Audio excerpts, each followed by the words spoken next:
حج کے حوالے سے ہی سوال پوچھا گیا ہے کہ کسی خاتون کو حج اور عمرہ کے لیے محرم کا ساتھ لے جانا کن شرعی احکامات کے تحت ضروری ہے۔ خواتین کے لیے فرضیت حج کی جو شرائط ہیں وہ وہی ہیں جو مردوں کے لیے ہیں، یعنی مسلمان، عاقل و بالغ اور صاحب استطاعت ہونا، یعنی مصارف سفر برداشت کرنے کی مالی استطاعت رکھنا، اور اگر اس کی کفالت میں اہل و عیال ہیں تو حج کی روانگی سے لے کر واپس گھر پہنچنے تک ان کی ضروریات کے لیے بھی رقم موجود ہو۔ عورت کے لیے ایک شرط زائد ہے کہ اسے سفر حج کے دوران اپنے شوہر یا کسی محرم کی رفاقت میسر ہو۔ محرم سے مراد نسب یعنی نسبی طور پر رشتہ ہو، یا رضاعت یعنی دودھ شریک کوئی رشتہ ہو، یا مصاہرت یعنی سسرالی رشتے سے ایسے قریبی رشتہ دار جن کے ساتھ اس عورت کا نکاح ہمیشہ ہمیشہ کے لیے حرام ہو، جیسے باپ، چچا، ماموں، بیٹا، بھتیجا، بھانجا، داماد، خسر اور دودھ کے رشتے سے بھائی باپ وغیرہ وغیرہ۔ یہ شرط محض سفر حج کے لیے نہیں ہے بلکہ مطلقاً ہر اس سفر کے لیے ہے جو قدیم ذرائع سفر کے اعتبار سے 3 دن کی مسافت پر محیط ہے اور جس کی مقدار 61 میل 240 گز یا 98.734 کلومیٹر ہے۔ لہٰذا اگر کوئی خاتون اس سے کم مسافت سے حج کے لیے جائے، مثلاً جدہ، مکہ مکرمہ یا دیگر قریبی مقامات سے، تو وہ تنہا بھی حج کر سکتی ہے، جیسے کسی اور مقصد کے لیے تنہا کم مسافت کا سفر کیا جا سکتا ہے۔ تو اس سے یہ بات واضح ہو جاتی ہے کہ جب حج جیسا فریضہ یعنی جو ارکان اسلام میں سے ہے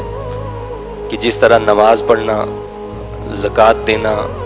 روزہ رکھنا ضروری ہے، اسی طرح حج کرنا بھی مسلمان کے لیے زندگی میں ایک مرتبہ ضروری ہے۔ تو حج جیسا سفر بھی خاتون تنہا نہیں کر سکتی، اس کے لیے ضروری ہے کہ وہ محرم کے ساتھ ہو یا اس کا شوہر اس کے ساتھ ہو۔ اور اس کی جو مسافت بتائی گئی کم سے کم کیا ہے، 98.734 کلومیٹر، یعنی تقریباً 99 کلومیٹر کا فاصلہ جو آج کے دور میں بنتا ہے۔ تو اتنا سفر جو ہے عورت تنہا نہیں کر سکتی۔ ہاں، اس سے کم سفر ہے تو وہ تنہا بھی کیا جا سکتا ہے۔ تو جب حج جیسا فرض بغیر محرم کے اور شوہر یا شوہر کے نہیں کیا جا سکتا تو اس کے علاوہ کوئی سفر کیسے کیا جا سکتا ہے؟ یعنی کوئی خاتون سفر زیارت کے لیے جا رہی ہو یا گھومنے پھرنے کے لیے جا رہی یا کوئی اور مقصد ہو، تو اتنا طویل سفر جو تقریباً 99 کلومیٹر ہو بغیر محرم کے یا بغیر شوہر کے کرنا قطعاً جائز نہیں ہے، اسلام اس کی اجازت نہیں دیتا۔ اور رسول پاک صلی اللہ علیہ وسلم نے حج کے لیے الگ سے بھی یہ حکم فرمایا ہے کہ حضرت عبداللہ بن عباس رضی اللہ عنہ بیان کرتے ہیں کہ رسول پاک صلی اللہ علیہ وسلم نے فرمایا، عورت بغیر محرم کے ہرگز حج نہ کرے۔ اور اسی طرح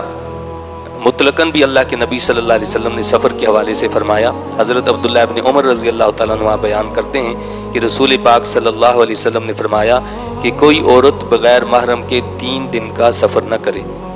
تو 3 دن یعنی پیدل چلنے کے اعتبار سے جو سفر 3 دن میں طے کیا جاتا ہے، جس کی مقدار کیا بتائی گئی ہے، یعنی 99 کلومیٹر۔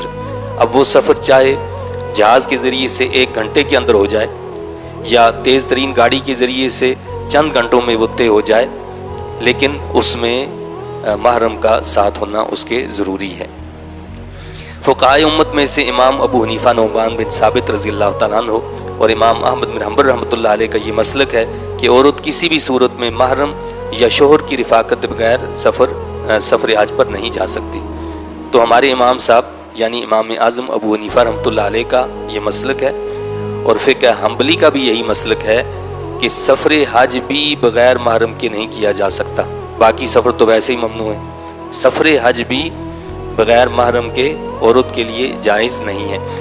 اور امام مالک بن انس رضی اللہ تعالیٰ عنہ کے نزدیک وہ عورتوں کی جماعت کے ساتھ اگر اپنے آپ کو محفوظ تصور کرے تو فرض حج پر جا سکتی ہے، نفلی حج پر نہیں۔ جبکہ فقہ مالکیہ میں ان کے نزدیک یہ ہے کہ اگر کسی عورت پر حج فرض ہے، فرض حج کے لیے وہ عورتوں کی جماعت کے ساتھ جا سکتی ہے کہ جس میں وہ سمجھتی ہے کہ میں محفوظ اور مامون ہوں، وہ بھی فرض حج کے لیے، یعنی زندگی میں ایک حج جو فرض ہے اس کے لیے وہ جا سکتی ہے، نفلی حج کے لیے اس میں بھی نہیں جا سکتی۔ جبکہ امام شافعی رحمۃ اللہ علیہ کے نزدیک اگر عورت خود کو محفوظ تصور کرے تو عورتوں کی جماعت کے ساتھ مطلقاً حج پر جا سکتی ہے، خواہ فرض ہو یا نفل۔ تو فقہ شافعی میں یہ مسئلہ ہے کہ اگر عورتوں کی بڑی جماعت ہے اور کوئی خاتون یہ سمجھتی ہے کہ وہ ان کے ساتھ جانے میں محفوظ ہے تو پھر وہ فرض حج پر بھی جا سکتی ہے اور نفل حج پر بھی جا سکتی ہے۔ حج کی بات ہو رہی ہے صرف، لیکن جیسے کہ میں نے کہا کہ ہمارے امام صاحب جو ہیں یعنی فقہ حنفی کے امام اعظم ابو حنیفہ رحمۃ اللہ علیہ کے نزدیک سفر حج جو کہ فرض ہے، زندگی میں جو فرض حج ادا کرنا ہے وہ بھی بغیر محرم کے یا بغیر شوہر کے کرنا کسی عورت کے لیے جائز نہیں ہے۔ تو لہٰذا یہ بات واضح ہوئی کہ جب سفر حج کرنا بغیر محرم کے یا سفر کے جائز نہیں ہے، جس کی مسافت تقریباً 99 کلومیٹر بنتی ہو، تو پھر کوئی دوسرا سفر بھی بغیر محرم یا شوہر کے کرنا کسی صورت میں بھی جائز نہیں ہے۔ کوئی عورت اگر کوئی ایسا سفر کرتی ہے اتنا طویل ہو جو تقریباً 99 کلومیٹر ہو اور